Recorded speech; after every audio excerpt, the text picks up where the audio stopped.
And so welcome to our first brown bag history for 2026. And it's called Curator 101, How to Run a Museum, but just a bit of a behind the scenes look at what we do here. And as we begin, we acknowledge that the land around Revelstoke and on the Columbia River and its tributaries is the Snacks homeland and traditional territory. We acknowledge the ties of the Secwepemc, the Okanagan Nation Alliance, and the Ktunaxa to this land.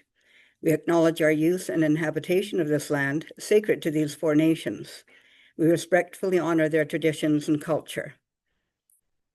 So for your enjoyment, visit the Revelstoke Museum, 1st Street and Boyle Avenue. And these were the hours that I worked when I started here, 2 p.m. to 9 p.m. daily, except, and they even, for a while, including Sunday, but they crossed that out. So that was so that was after we moved into this building. The museum started in 1963 in the basement of what was then the health unit in Grizzly Plaza, and moved into this building, which was the former post office building, in the summer of 1974. The building was purchased by the city of Revelstoke for a museum. And in the early days, the upper floor was occupied by the Revelstoke Art Group. And we've had the use of the entire building since 1999. The city owns and maintains the building, and we have an operating agreement with the city, and they help us with some funding, and we raise a lot of our own money as well through memberships and programs and the gift shop and various other means. So it's the museum has been running for a long time, and I've worked here since 1983. When I first started working here, the museum was sometime, there we go. Well, actually, we were a bit upgraded from this when I first started here, but they really just sort of turned a post office into a museum without really changing the original space too much. So there was a lot of long corridors where people used to pick up their mail. And you'd be surprised how many people can still tell me their original box number from when this was the when this was the post office. Because it just had it was, that was kind of the community gathering spot. You'd meet up with people at the mail all the time. So it was a big part of people's lives. So they just kind of transformed it into a museum. Here we have original photographs in little cases, strips of plastic that they put, and then they were covered by plastic as well. And anybody who's a conservator of any sort will tell you that that's not something that you do with your photographs. And so we don't have original photographs up anymore because that's just not something that you do. There was a lot of, I mean, there were people that were very good at accessioning or cataloging the artifacts and tracking the history of the artifacts. And there wasn't any professional knowledge at the museum at the beginning, but they were getting help through like the BC Museums Association and other organizations, and learning how to catalog things properly. So things were actually in reasonable shape in terms of cataloging. It didn't have proper shelves. They actually believe the city built these plywood shelves for artifacts. And so things were just on plywood shelves. And again, that's not proper practice now for for how to exhibit artifacts. But, they were doing what they were able to do at the time. Things were roughly divided into categories, but there wasn't really any kind of interpretation other than labels of where individual artifacts came from and what they were to begin with. So there's some CPR stuff. We had originally they used a lot of these pegboards for exhibits, and I can't tell you how happy I was when we got rid of the last of the pegboards. I got to really hate those things. And again, we've got some original photographs up here, which is not proper, not now considered proper practice. but everybody was doing what they could. And as I say, lots of artifacts. They had mesh, sort of wire mesh over the top. But there was more than one occasion when I would go out there and see that somebody had slit or even just pulled the mesh away and stolen an artifact. That happened a few times too. And this when I came on the scene in 1983. Ruby Nobbs was uh, the the manager. She had her family had owned uh, the bowling alley in town, and they had sold the bowling alley. And Ruby decided that she wanted to devote her retirement years to the Revelstoke Museum. So she took on the role of manager as a volunteer role. And I was, so even though she wasn't paid, but she was my boss. She was the one that I answered to. Um, I've never seen any people think I have a good memory. I don't have even half the memory that Ruby had. She had a steel trap memory. People would come in and say, "Oh, my aunt used to live in Revelstoke," and Ruby said, "Oh yeah, they were 3 years ahead of me in school, and they lived at this house, and her father did this job." Unbelievable what she retained, and but we were continued in that model of sort of displaying things by theme. So we had a little, this is where the front office is now. And we had a little parlor theme in there with, with some furniture and a carpet. And so it was made to look like an old living room or a parlor. We had an old, a kitchen display. So it was sort of thematic displays, but it still wasn't really telling the story of Revelstoke. This is one of my favorite news articles. That's from 1996. We have the bear cub downstairs, and he didn't have a glass case for a long time. And it said, to be properly protected, Kathy English, museum curator, said this bear should be enclosed in glass, but do not touch sign as a short-term measure. But if I put my hand over the words said the bear, it reads, to be properly protected, Kathy English museum curator should be enclosed in glass, which might come at some point. Um, so, it was a gradual process. This is when we were being more thematic. So this was a sports theme exhibit, sort of especially on winter sports, because, we do have lots of winter sports history here. So we were, gradually going towards more thematic display. But what I was finding is that people would walk through the whole museum, and then they would come to the front and they would ask, why is Revelstoke here? Where did the name come from? Were there indigenous people here? What are the industries? How does the town uh, maintain itself? And I realized that we weren't answering those questions in the exhibits. So that's where we eventually got to where we are in terms of like more thematic, more storytelling. So we don't have as many artifacts on display as we used to. This was, you can still see we did go from those original shelves with the mesh to cases with sliding and locking glass doors, and that was a definite improvement. And then this was the front entrance where our gift shop is now. There was still a wall in there from the original post office.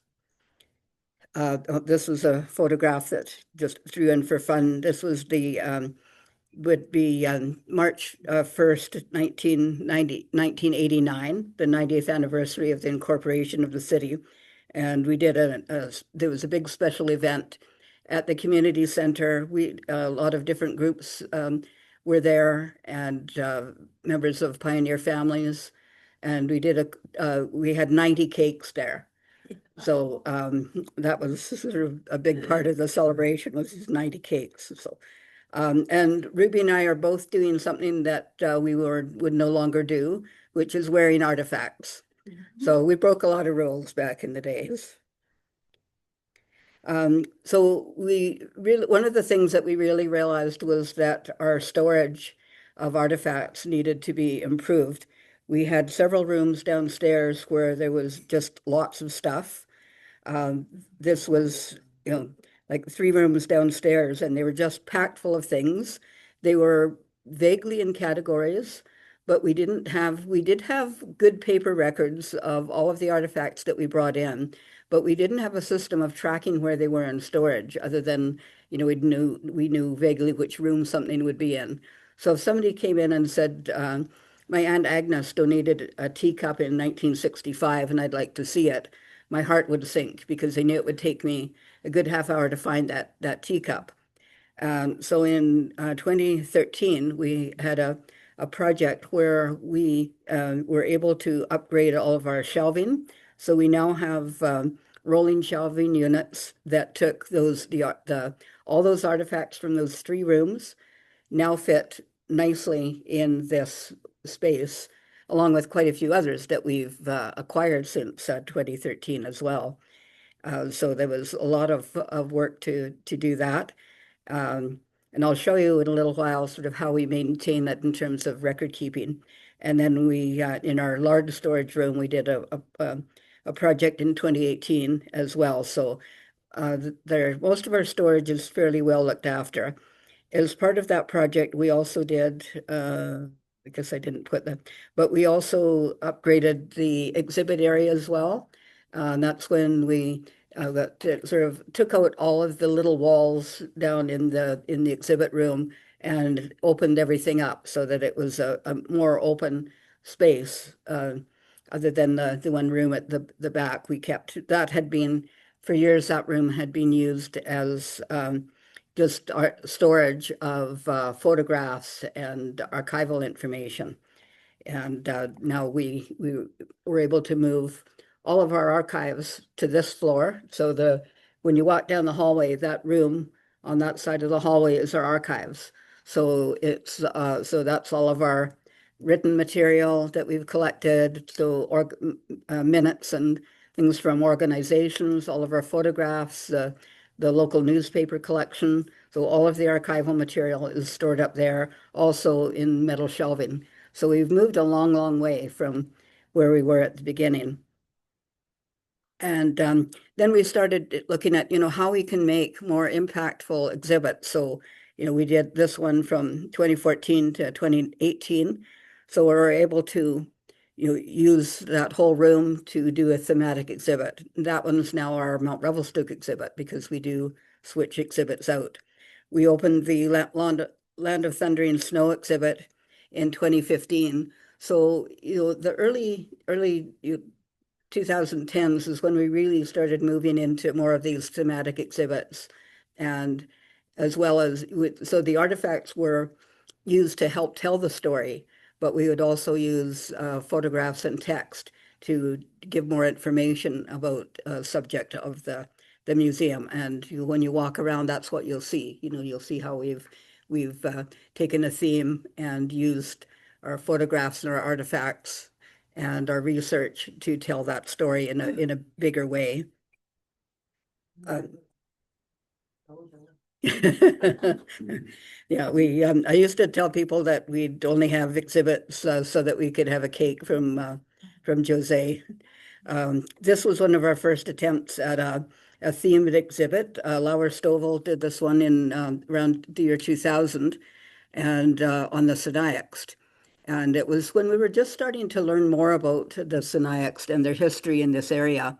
And we were able to pull together some information, very few artifacts, and some material from the book, The Original Geography of Memory by Eileen Delahanty Perks.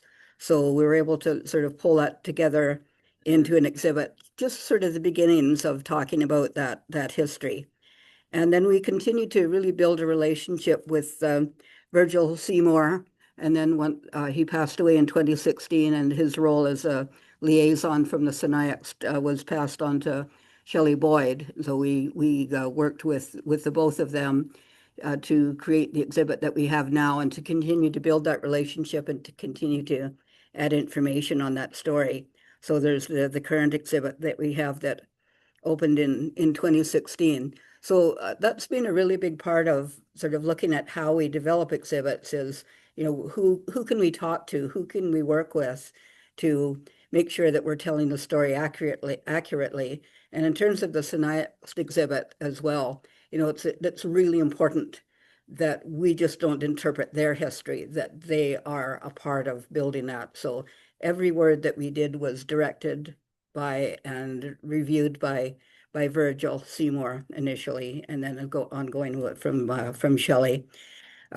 So that's a lot of what we've been doing, in terms of exhibits. We do a lot of programming as well. This was one of our really fun events. We did suffragettes tea, and we involved a little theater group. So they actually did we were having a tea, and we had Graham Harper as the Premier of BC giving a speech on the steps when the suffragettes came up and interrupted the tea and had their little rally. We also had a few anti women's votes people there, like Andy Parkin was a plant at one of the tea tables. And then we had a minister who was railing against giving votes to women. So we're able to, take our history and show it in fun ways. That's sort of the programming we've been doing over the years through Brown Bag History, which has been going since 2003, and a lot of the other things that we do through the museum as well. So I'm really pleased with where we've gotten in terms of the exhibits, and I think that with this exhibit here that we opened a year ago last fall, Reclaimed Voices, it was really sort of looking at, of all my years here, there's a lot of things that I still didn't know about, some of the people in the community, some of the groups of ethnic groups in the community, and lives of some people or some groups. And I thought that was a really good opportunity to go a little bit further and to see, what's some of the hidden stories and how can we bring those out into the light, and even like the children's voices. So, what were the lives of children like back then? And what were women's lives like? So, we've really evolved in terms of just having lots of artifacts on a shelf to really examining the stories of our community. So people ask me, what kind of education that I had to be taking on this role, and the answer is hardly any. I went to Selkirk College in Castlegar and took a 2-year arts course. I took a local history course and other history courses, and just being always fascinated by the history of the West Kootenays through stories that my father told, and just interested in sort of how history affects our lives and how it affects our communities and what we can learn about our communities through examining our history. And so the museum was, so I only have a 2-year college course under my belt in terms of formal education originally. And the museum was looking to hire 2 people to do an exhibit during the Winter Games, the BC Winter Games, which was held in Revelstoke in 1983. And I applied for that job, and Ruby was the one who was hiring. And because she knew Ken, because Ken was a close friend of her son Ian, and because Ken worked for her at the bowling alley, I got the job. And because I'd taken a local history course. So that was the beginning. I learned how they were doing things here. I took courses through the BC Museums Association and through the Archives Association of BC and BC Archives, and just tried to learn more about, how the museum worked in terms of, physically how it worked, and how to accession artifacts and archives and photographs. So that's where I started. And then had the opportunity to take some courses from UVic, from their Cultural Resource Management program. So they had courses like curatorship and community, and new perspectives in curatorship and collections management. So I was able to sort of learn some new perspectives on thinking around museums, and and how museums had evolved over the years, and what we could do here. Another one on exhibit design. So those have been really, really helpful over the years.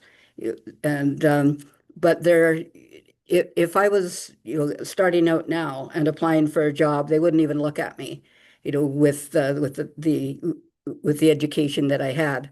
So now I'm going to ask Laura Van Zandt, Oh, no. who is currently our assistant curator, to talk about how she came into the museum world. So you can see the contrast of me just sort of sliding in and actually working to get here, to get into the museum world. Yep. I do just want to say though, you did work to get here. You did all the continuing education. So that last phrase, I just wanted to mention that half of it is dedication to the job. So I knew I wanted to work in museums. So when I graduated high school, I went to university and I got a double major in history and archaeology, and then proceeded to go to school again at Algonquin College in Ottawa. They have a very well established museum studies program. It's the longest running program in Canada. And for me, it was a very hands-on opportunity to learn more about what makes museums tick and what skills you need. And so the program I went into did a lot of the same things that Kathy was learning either on the job or through her courses. We did conservation, we did exhibit design, we did education programming. There was a little bit of everything. I even learned how to construct exhibit cases. I'm not a big fan of saws, but it worked. During my university and college years, I was also working on and off in museums. I grew up in a place in Ontario called Orangeville. And Orangeville has a really great community museum. So from third year on, I worked at the Dufferin County Museum in the summers, doing collections management in their storage facility, which is very similar actually to the one in the basement with the rolling shelving. That all gave me a good basis of skills, thankfully, because then in 2018, when my resume was on a hiring website for people in the museum world, somebody found it and invited me to take a contract here over that summer. I was working at a mall, so I was like, absolutely, I would like to work at a museum instead. I came out here for a summer, and Kathy's never been able to get rid of me. Or we actively tried to get you back. It's the other version of that story. Yeah, so that's sort of my education background and some of the ways that I came to this. And then just for funsies, I'm actually back in school now. So, that was more of a choice though. Explain what that course is. Okay, I can. I'm getting my master's in philanthropy and nonprofit leadership through Carleton.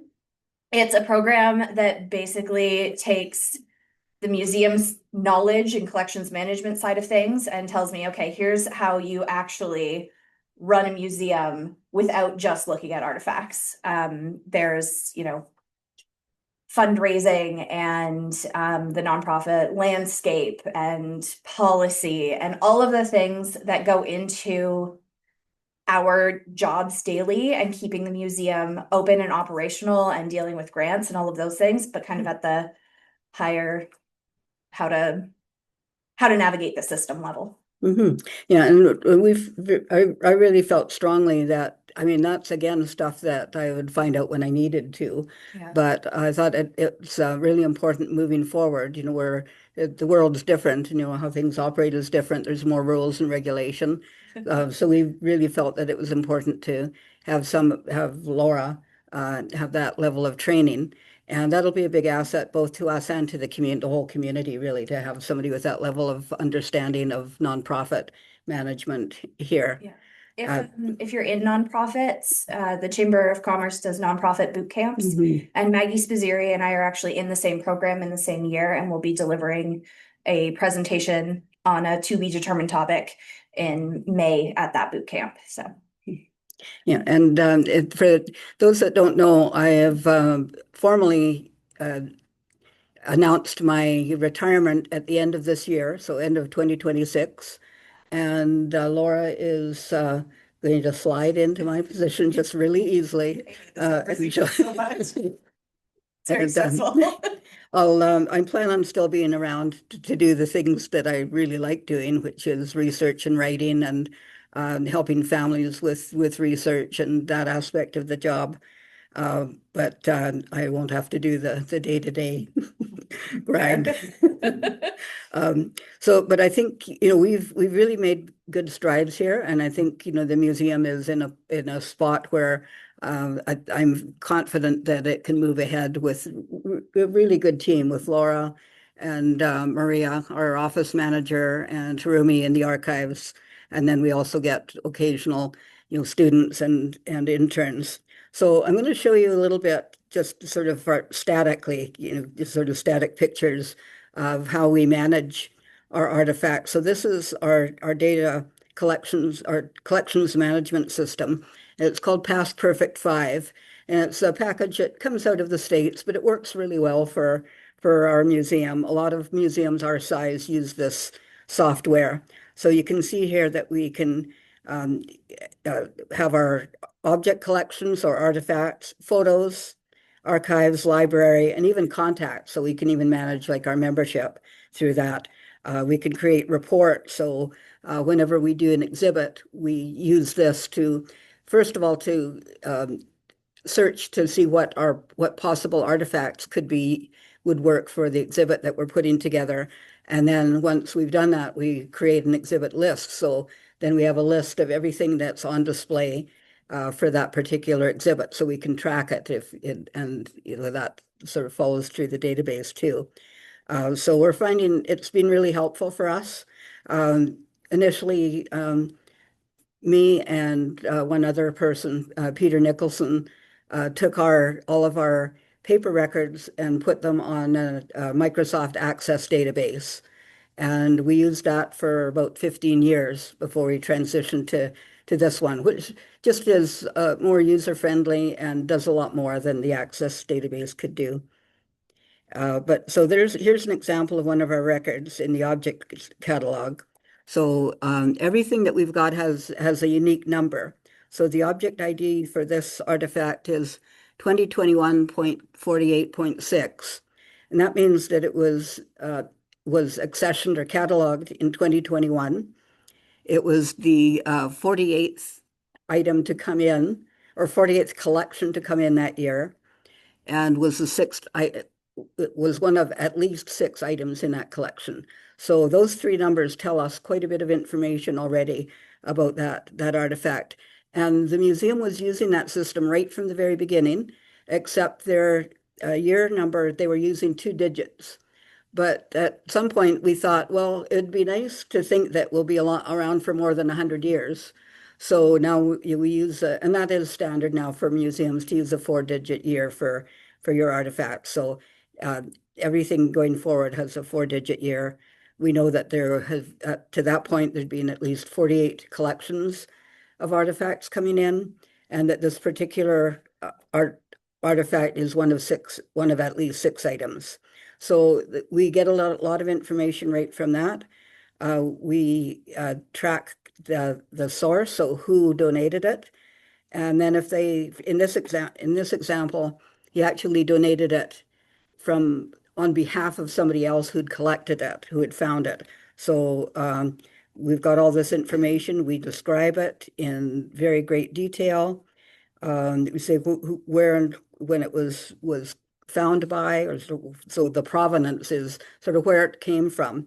So this is actually a milk token from Thomas Lewis Ranch.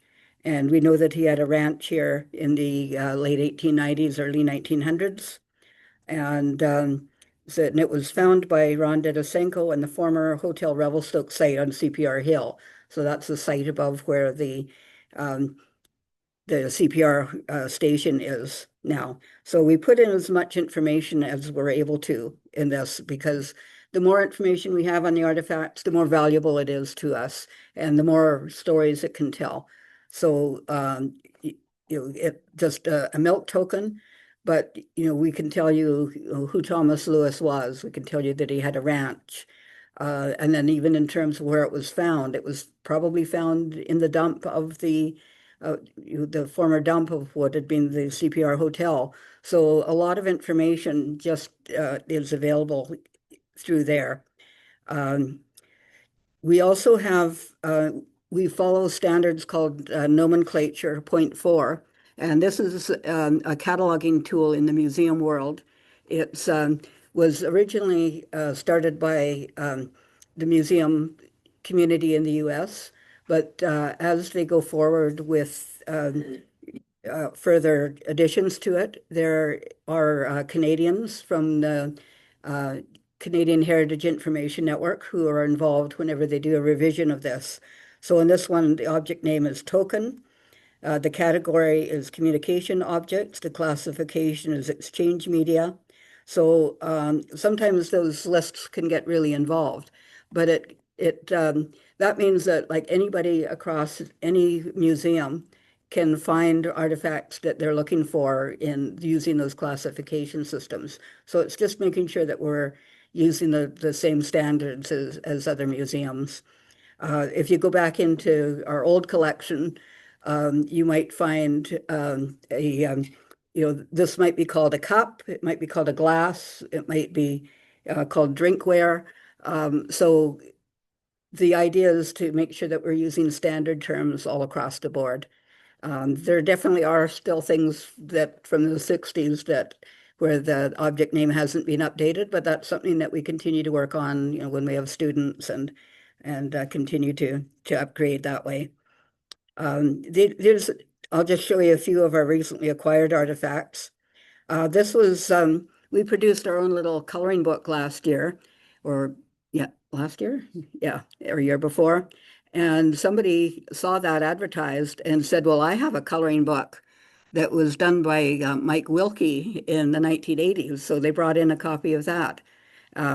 We have some things from Mount Revelstoke and Glacier National Parks. We have a lot of their publications. So this was a natural history handbook. This was a whole collection of pieces from an organization, a local lodge that was called Woodmen of the World. And it's not very well known. I don't think it's been operating for quite some time, but they had quite a few pieces from that. This one, it has like a little log stump with a couple of crossed axes in it, and it has WOW for Woodmen of the World, or WOW. And that was a little trinket box. There was also an ashtray in that collection and several other dishes.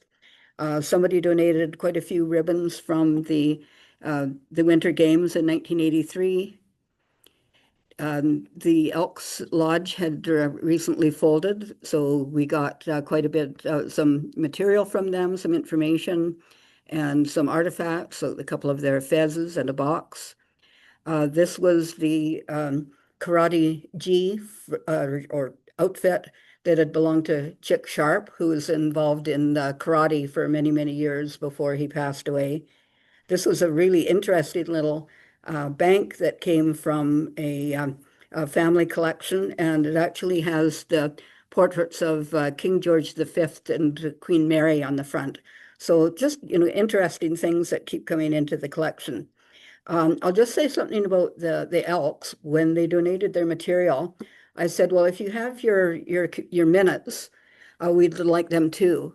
And the person said, oh, we took those to the dump. And my heart dropped because we want minutes. We want because that's a record of how an organization operated. And I know it's a problem with a lot of the community organizations because whoever is the treasurer or the secretary will have the minutes in their house. And if that person passes away or moves, they usually just take them to the dump or, just get rid of it. They don't realize that minutes are important to community archives. So if anybody has minutes in their basement, we want them. So just a reminder, because that's really the history of, it's the written history of what your organization did and how they operated in the community. So we're trying to let people know what we want and what we don't want. So what we do want, like things like I mean, we're not taking as many household goods now. We took that one because it was very unique. Uh, but we're not taking any more irons. Um, or washboards or even sets of dishes or cookie tins. We have lots and lots and lots of regular household goods. So unless it's something really unique, we won't normally take it. We want things that really connect to the community some way.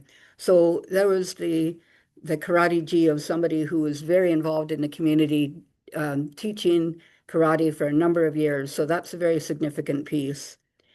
So that's the kind of thing we want. We want things like from local businesses, local organizations, things that are really going to help to tell the story of the community. Um, we do have to be careful of things that might be in really bad shape. So if something is moldy, we probably won't take it unless it's something that's important enough that we would want to do some mitigation and try to do some restoration on it.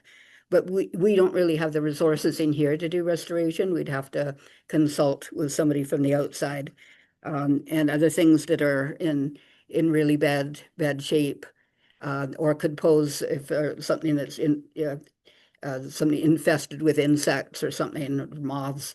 You know, we really have to be careful that we're not going to endanger the collection or ourselves. So those are all the things we look at. We actually have a collections committee, and a couple of our committee members are here today. And so when things come in, we look at it together and we go through um, our our collections mandate, so our collections policy. And does this fit our collections policy? So sometimes we do say no to things. I have said no to things right at the door because, you know, I know right away that, so if somebody brings in their grandmother's wedding dress from Saskatchewan and that person never lived in Revelstoke, I'll say, well, thank you for thinking about us, but there's probably a better place for that to go.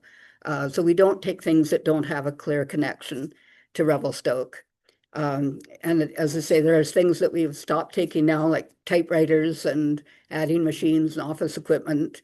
Um, we tend not to take a lot of skis anymore unless they belong to Isabel Corsier or Nels Nelson or Bob Lindburn or one of the other, you know, if it has some real historical significance. We did take in Hans Gunnarsson skis earlier this year and a trophy that had been won by Hans Gunnarsson, because he was one of the, you know, the elite skiers here, because we have enough of those. So there's a lot of things that we consider when we're saying yes or no to artifacts.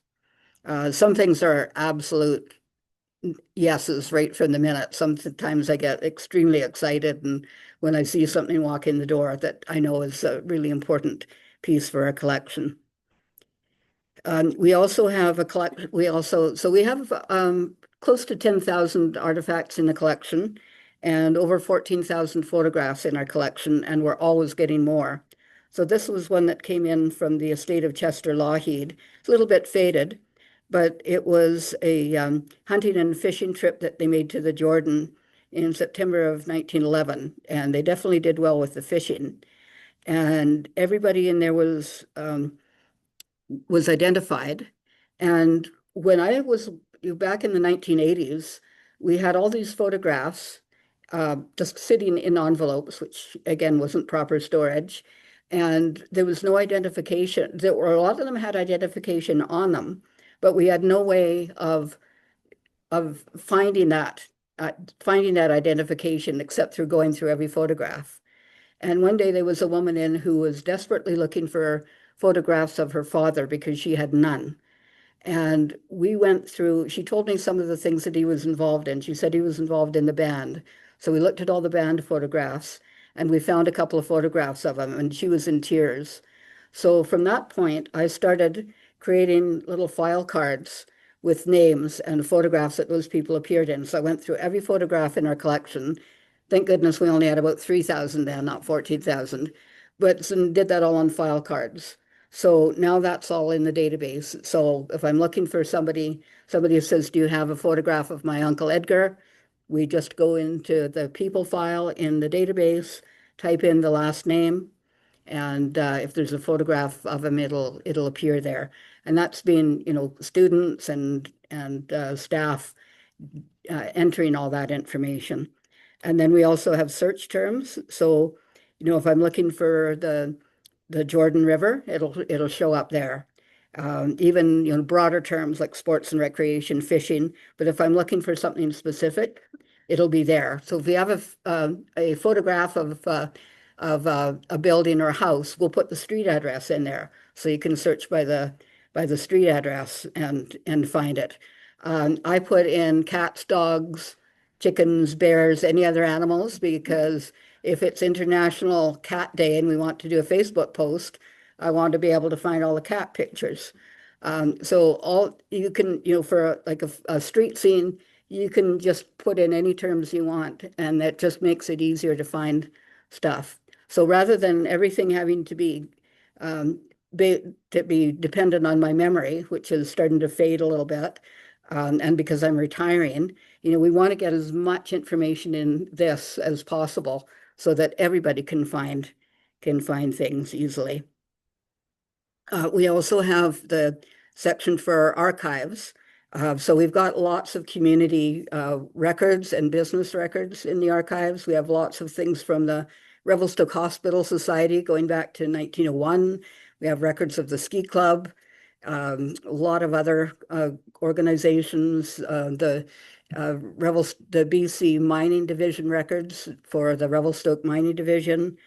This was a piece that was donated by a local doctor, Dr. Mackay, and who knows where he got it from, but it was 1963, so very early days of the museum. And it says, item consists of part of a manifest book for the paddle wheeler SS Revelstoke. So that's in our archives. It's actually this book that opens up about this big, and it has all the list of the trips that the SS Revelstoke made, usually into the Big Bend, and what supplies they were taking and where they were delivering stuff. So amazing bits of information there. We have uh, the records from F.B. Wells, who had a men's clothing store, but also was a fur buyer in town. And so we've got his registers of what animals he was buying from the trappers and how much he was paying for them. So incredible bits of information, and you can find it all through our database system, our maps as well. We also were digitized our maps, so you can actually search our map collection online. If you go into our museum website, you'll find a link to the BC regional digitized history site, and a lot of our maps, a lot of our photographs, our high school annuals are digitized and available publicly on there. So it's been years and years and years of work. We also have a field for our library. So we have a reference library. Diane Martin, who's one of our part-time staff and is a retired school librarian, she cataloged our entire reference library collection as well according to Dewey Decimal System. So everything is here, and everything is so much easier to find than it used to be. So now when somebody comes looking for Aunt Agnes's teacup, I can say, just a minute, type in the name of the donor and walk down into the basement and bring up the teacup for them to see in 5 minutes or less. So it's made a huge, huge difference, the work that's been done over the years. The other thing that we've decided really became really important to us was making sure that people could access the museum. And of course, the big part about that was that we're in an old building with stairs.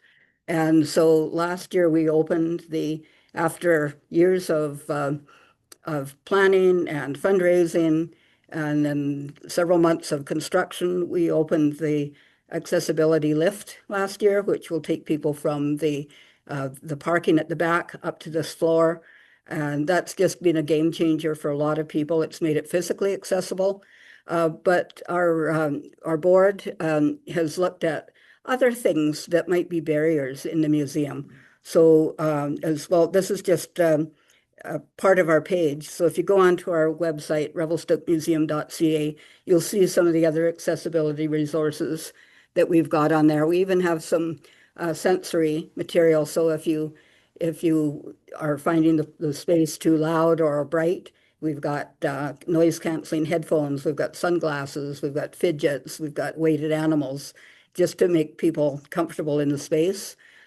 We also have did one of the big things that we did is making the museum more accessible was creating audio tours. So if you go onto our website or if you're any of our exhibits and you see the QR code, if you scan that, it'll take you to the audio tour. So we had people from the community read the text. We had them recorded at the Stoke FM studio, and then one of our former employees put the files on our website, so you can listen to any of it.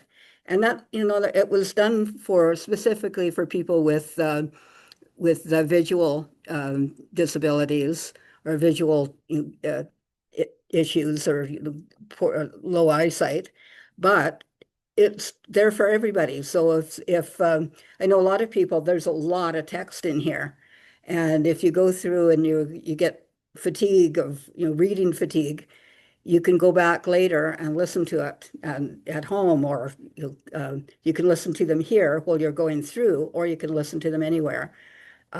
So it's really just made the material more accessible.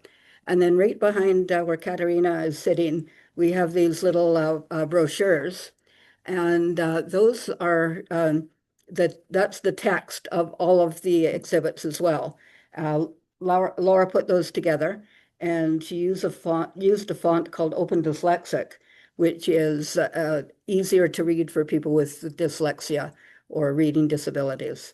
So I think that's a really important part of what we've been doing over, especially in the last little while, is just making sure that it's accessible to as many people as possible and removing barriers. Um, so it's been an incredible journey to get as far as to where we've gone up till now. Um, would you like to add anything, Laura? I would like to add the story about the typewriter actually as an example. So sometimes things get accessioned or added to the collection that are a little bit out of scope. So a while ago, a typewriter was accessioned into the collection. And, over the past however many years, we've come to realize that maybe that shouldn't have been accessioned. But now in 2026, we're realizing that was a good move because it was actually Kathy's typewriter when she first started working here. And so now we can add another layer to its story. And that doesn't happen very often, but when it does happen, it's kind of nice. Good foresight for whoever did that. Yeah, I think we even have my first electric typewriter in there too. So, um, Sorry, that was very kindergarten teacher of me. In that case, when something is deemed not good for your collection, it's out of scope, too many of them, it might be good maybe talk about deaccessioning. Yeah.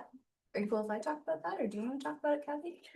I don't know if you had that plan for later, but it's something that we have to be looking at some point, because there were things that were collected that shouldn't have been collected. There are things and that's every museum has that issue. If people weren't for years we didn't have a collections committee, so it was just whoever was working here just took stuff, and once something's in the door, it's really hard to get it out of the door again. So there is a whole process for deaccessioning.